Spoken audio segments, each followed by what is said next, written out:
今日經呢個馬鞍山村路上到嚟呢個馬鞍山燒烤場，今日打算行呢個馬鞍山郊遊徑上呢個昂坪高原啊！咁啱嚟呢度撞到個朋友阿坡帶隻狗啊金仔。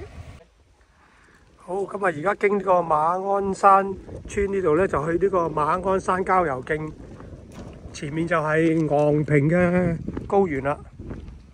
咁啊，初段都係呢啲石屎車路嚟嘅啫。咁依家嘅時間起步呢，就係下晝嘅1:11。咁啊，閒日嚟呢度行呢，就清靜好多啦。星期日呢嚟呢，就好多人㗎。呢度有個去昂坪嘅指示牌。咁行咗一大段石屎車路之後呢，斜路上頭呢度有一笪泥沙地，有時有啲人都會駛到上嚟停㗎。呢度開始行前啲呢，就正式嗰個原始郊遊徑上石級㗎啦。咁啊喺呢度嗰個沙地呢度呢，稍事停留就打點一下先至正式出發起步。咁順便喺呢度影下嘢啦。好啦，咁啊正式開始出發啦。行前啲呢，就會進入正式入山位置。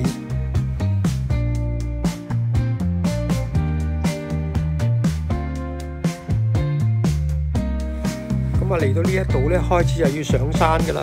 咁啊行啲就係嗰啲石頭鋪砌嘅石級路嚟嘅。咁呢度一路上到去山坳平地之前呢，都係要上呢啲原始山徑嘅石級路嘅。咁啊，大約呢啲級數呢，我記得好似係600幾級左右啦。咁就會上到去有個亭同埋有啲指示牌嘅位置。咁啊，跟住嗰度就可以指示你向呢個昂坪營地嗰邊方向。咁啊，石級都唔係好大嘅，相對都唔係難行嘅。咁啊，郊遊徑行咗2公里。好啦，咁啊上山石級路段行完啦，前面就嚟到呢個平地嘅坳位㗎啦。嗱，右手邊有個亭嘅。咁啊，一陣間喺個亭度休息一陣，食下嘢，補充下能量先。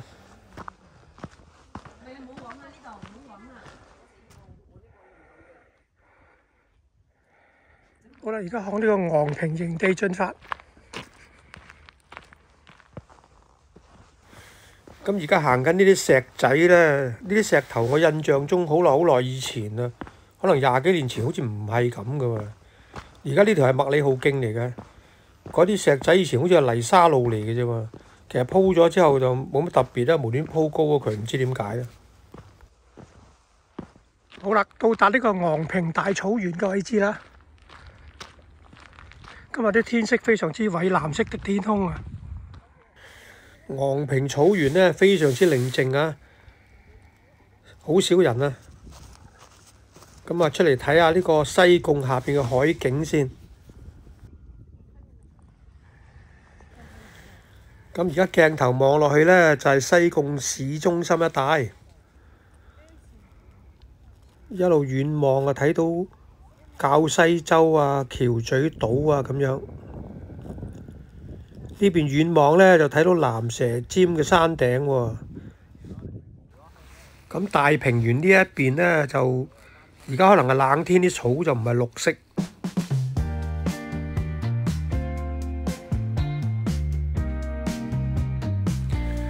不過感覺仍然都係非常之靚嘅。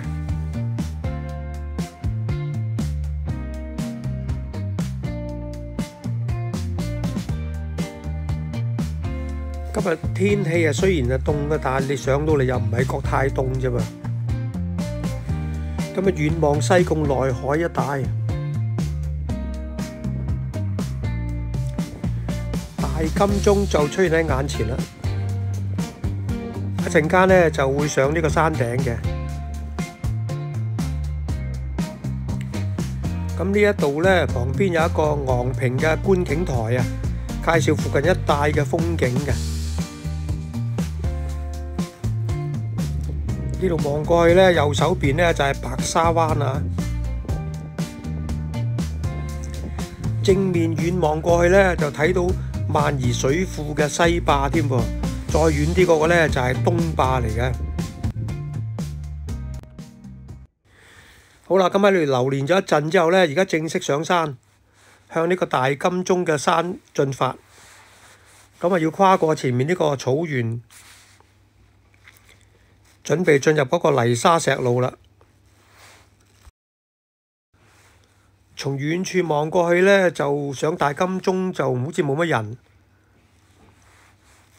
平時如果假期都應該幾多人嚟呢度上山嘅，今日可能禮拜四啊，爭好遠啊，真係行埋落去呢，就準備上呢個浮沙碎石嘅山路㗎啦。咁好在今日呢度呢，唔係好大風。好啦，到達前面嘅上山入口啦，大金鐘。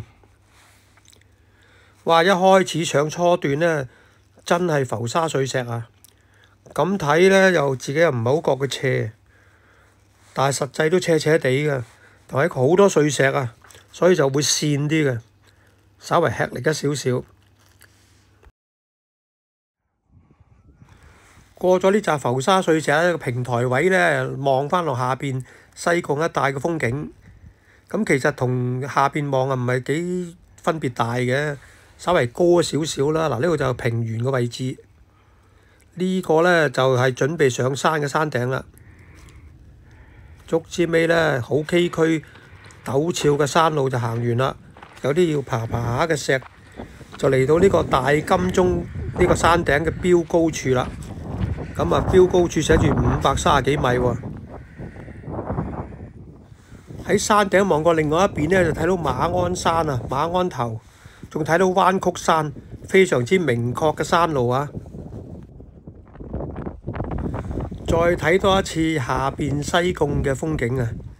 咁啊，因為呢度高少少呢，就山勢高啲呢，其他山脈都比較睇得清楚啲。好啦，咁啊流連咗一段時間呢，而家正式落山啦，由呢一邊落，呢邊落去呢，就接返麥理浩徑嘅。咁喺呢度呢，睇到麥理浩徑落嚟嗰條山路啊！好清楚啊！頭先呢，就係由呢個大金鐘呢邊落嚟嘅，就出咗嚟呢個路口，轉落嚟接麥理浩徑落返山。落山之後呢，就行返呢啲呢，就係又係石頭路啦。咁啊，都係石級嚟㗎鋪砌。呢條麥理浩徑屬於應該係第4段嘅位置嚟嘅。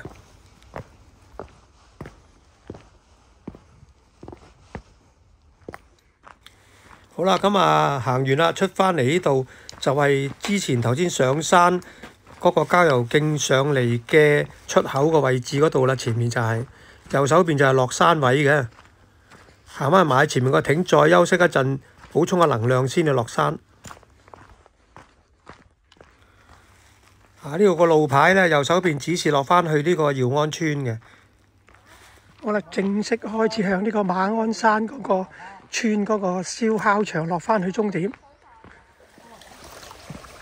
差唔多行晒啦。呢度應該落去啊，呢度經過呢條溪澗啊，行前啲啊出返去嗰條沙泥路㗎啦，應該係。